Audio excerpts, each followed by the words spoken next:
आपल्या हिंदू धर्मात आणि संपूर्ण भारतीय संस्कृतीत बहीण भावाच्या प्रेमाचा, आपुलकीचा आणि विश्वासाचा सर्वात मोठा उत्सव म्हणजेच रक्षाबंधन.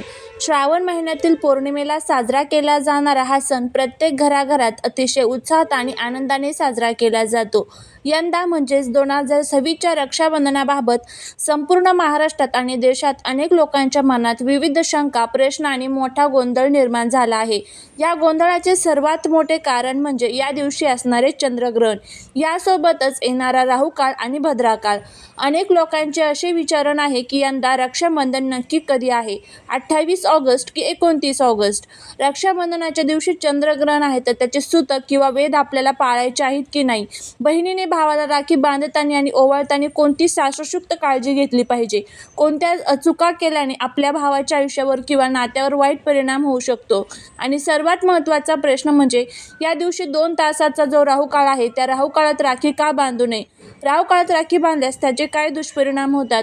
योग्य शुभ मुहूर्तावर राखी बांधायची आहे, तर शुभ मुहूर्त नेमका कधी आहे, किती तास आहे, अशी संपूर्ण माहिती आजच्या व्हिडिओमध्ये मी तुमच्यासोबत शेअर करणार आहे.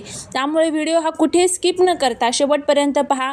चॅनलवरती जर नवीन असाल तर चॅनलला सबस्क्राईब करा आणि कमेंटमध्ये ओम नमः शिवाय लिहायला अजिबात विसरू नका, जेणेकरून भोलेनाथांची तुमच्या कुटुंबावर, मुलांवर अगदी भरभरून अशी कृपा होईल. जर तुमच्या मनात सुद्धा या सर्व प्रश्नांपैकी एक जरी प्रश्न असेल तर हा व्हिडिओ खास तुमच्यासाठी आहे. आजच्या या व्हिडिओमध्ये आपण वरील सर्व प्रश्नांचे शास्त्रशुद्ध, अत्यंत सोपे आणि सविस्तर माहिती पाहणार आहोत. व्हिडिओ थोडा मोठा असला तरी तो न थांबता अगदी शेवटपर्यंत नक्की पहा, कारण व्हिडिओच्या शेवटच्या भागात संपूर्ण माहिती तुम्हाला अचूक वेळ वगैरे सर्व जी काही आहे तर ती मिळणार आहे. सर्वप्रथम आपण जाणून घेऊया की यंदा 2026मध्ये रक्षाबंधन नक्की कोणत्या दिवशी साजरे केले जाणार आहे. हिंदू पंचांग आणि दिनदर्शिकेनुसार श्रावण पौर्णिमा 28 ऑगस्ट 2026 या दिवशी शुक्रवार आहे, या दिवशी साजरी केली जाईल. या दिवशी सकाळी सूर्योदयापासून पौर्णिमा तिथी असणार आहे, त्यामुळे संपूर्ण जगभरात 28 ऑगस्ट रोजीच रक्षाबंधन साजरे केले जाणार आहे. आता वळूया सर्वात मोठ्या गोंधळाकडे, जो म्हणजे चंद्रग्रहण.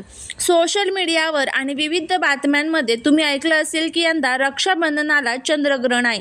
त्यामुळे अनेक बहिणी आणि माता भगिनी चिंताग्रस्त आहेत की ग्रहणामुळे रक्षाबंधन साजरी करावी की नाही, देवाची पूजा करावी की नाही, या ग्रहणाचा सूतक काळ, वेध पाळावा का नाही, याबाबत ज्योतिषशास्त्र आणि खगोलशास्त्र काय सांगते ते अगदी स्पष्टपणे समजून घेऊया.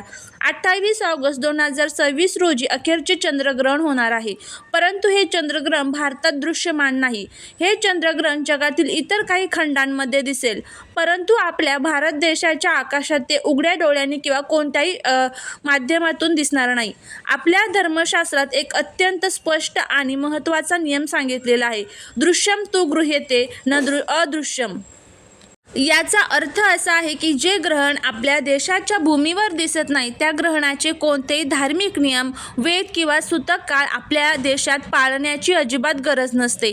त्यामुळे ग्रहणामुळे मंदिरे बंद ठेवण्याची, पूजेचे साहित्य बदलण्याची किंवा खाण्यावर निर्बंध आणण्याची कोणतीही आवश्यकता नाही. या चंद्रग्रहणाचा आपल्या महाराष्ट्रातील किंवा भारतातील रक्षाबंधनाच्या सणावर 0% प्रभाव पडणार आहे. त्यामुळे तुम्ही कोणत्याही भीतीशिवाय आणि संशयाशिवाय अगदी उत्साहाने आणि आनंदाने रक्षाबंधनाचा सण साजरा करू शकता. श्रावण पौर्णिमा हा अतिशय पवित्र दिवस मानला जातो.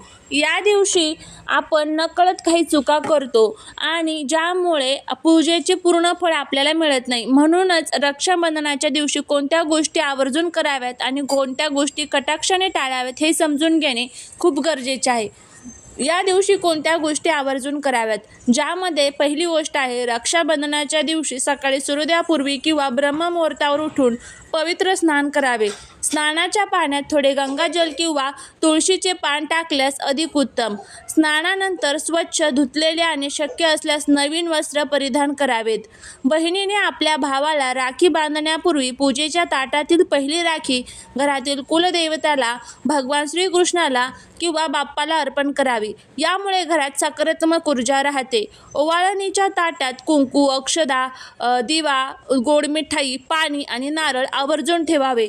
रक्षाबंधनाच्या दिवशी बहिणीने किंवा भावाने काळ्या रंगाचे कपडे घालणे टाळावे. तसेच ज्या राखीवर काळा धागा आहे किंवा काळ्या रंगाचे मणी आहेत अशी राखी भावाच्या मनगटावर बांधू नये. काळा रंग हा नकारात्मकतेचे प्रतीक मानला जातो. भावाच्या कपाळावर टिळा लावताना किंवा डोक्यावर अक्षता टाकताना तांदूळ अखंड असावेत. मोडके किंवा तुटलेले तांदूळ पूजेत वापरणे अशुभ मानले जाते. आजकाल बाजारात प्लास्टिकच्या, लोखंडाच्या किंवा विचित्र आकाराच्या राख्या मिळतात. ज्या राखीवर त्रिशूळ, ओम किंवा गणपतीचे चित्र असेल तर नंतर ती राखी तुटून खाली पडल्यास त्याचा अनादर होतो. त्यामुळे साधी, रेशमी किंवा सुती धाग्याची राखी सर्वात उत्तम मानली जाते. उघड्या डोक्याने पूजा करू नये. भावाने राखी बांधून घेताना कधीही उघड्या डोक्याने बसू नये. डोक्यावर रुमाल, टोपी किंवा वस्त्र असणे अत्यंत आवश्यक आहे. अनेकदा घाईगडबडीत आपण शास्त्रशुद्ध पद्धतीचा विसर पाडतो, पण जर योग्य नियमाने आणि श्रद्धेने ओवाळणी केली तर त्याचा फायदा भावाच्या आयुष्यावर आणि आरोग्यावर होतो. चला तर मग जाणून घेऊया बहिणीने भावाला ओवाळताना कोणती योग्य पद्धत वापरावी. सर्वात प्रथम बसण्याची दिशा अत्यंत महत्त्वाची आहे. राखी बांधताना भावाचे तोंड नेहमी पूर्व किंवा उत्तर या दिशेला असावे. पूर्व दिशा ही देवांची ऊर्जेची दिशा मानली जाते, तर उत्तर दिशा ही समृद्धीची दिशा मानली जाते. बहिणीने भावाच्या समोर म्हणजेच पश्चिम किंवा दक्षिण दिशेकडे तोंड करून बसावे, परंतु भावाने कधीही दक्षिणेकडे तोंड करून बसू नये, कारण दक्षिण दिशा ही यमाची आणि पितरांची दिशा मानली जाते. भावाला थेट जमिनीवर बसून राखी बांधू नये. त्याच्या खाली लाकडी पाट किंवा सुंदर आसन टाकावे. तसेच बहिणीने स्वतः पाटावर किंवा आसनावर बसावे. बहिणीने सर्वात आधी भावाच्या कपाळावर अनामिका हाताच्या बोटाने कुंकू किंवा चंदनाचा टिळा लावावा. त्यानंतर त्या टिळ्यावर अखंड अक्षता वाहाव्यात. आपल्या शास्त्रात उजवा हात हा शुभ कार्यासाठी आणि धर्मासाठी श्रेष्ठ मानला गेला आहे. म्हणूनच बहिणीने भावाच्या नेहमी उजव्या हाताच्या मनगटावरच राखी बांधावी. राखी बांधताना 3 गाठी माराव्यात. पहिली गाठ भावाच्या आयुष्यासाठी, दुसरी त्याच्या आरोग्यासाठी, तिसरी तुमच्या नात्याच्या रक्षणासाठी मानली जाते. राखी बांधल्यानंतर दिव्याची आरती हातामध्ये घेऊन भावाला ओवाळावे. आरतीचे ताट फिरवताना ते नेहमी घड्याळाच्या काट्याच्या दिशेने 3 वेळा फिरवावे. उलट्या दिशेने आरती कधीही फिरू नये. ओवाळून झाल्यानंतर भावाला गोड पदार्थ भरवावा आणि भावाच्या हातात नारळ द्यावा. शेवटी भावाने बहिणीच्या पाया पडून तिचा आशीर्वाद घ्यावा आणि बहिणीने भावाच्या उदंड आयुष्यासाठी प्रार्थना करावी. तर आता आपण वळूया आजच्या व्हिडिओतील सर्वात महत्त्वाच्या आणि संवेदनशील मुद्द्याकडे, तो म्हणजे राहुकाळ. ज्योतिषशास्त्रात दिवसभरातील ठराविक कालावधीला राहुकाळ म्हटले जाते. सूर्योदयापासून सूर्यास्तापर्यंतच्या वेळेत दररोज सुमारे 1.5 ते 2 तासांचा असा एक काळ असतो, ज्या काळावर राहू ग्रहाचे सावट किंवा प्रभाव असतो. ज्योतिषशास्त्रानुसार राहू काळात कोणते शुभ कार्य, गृहप्रवेश, नवीन वस्तूंची खरेदी किंवा धार्मिक विधी केले जात नाही. त्याचबरोबर या दिवशी पूजापाठ देखील म्हणजेच या वेळेमध्ये पूजापाठ देखील जे आहे तर ते केले जात नाही, कारण त्याचं जे काही फळ आहे तर ते आपल्याला मिळत नाही. त्यामुळे आपल्याला जर संपूर्ण राहुकाळ टाळून जर आपण पूजा केली किंवा भावाला जर राखी बांधली तर त्याचं पूर्ण फळ जे आहे तर ते आपल्याला नक्कीच मिळेल.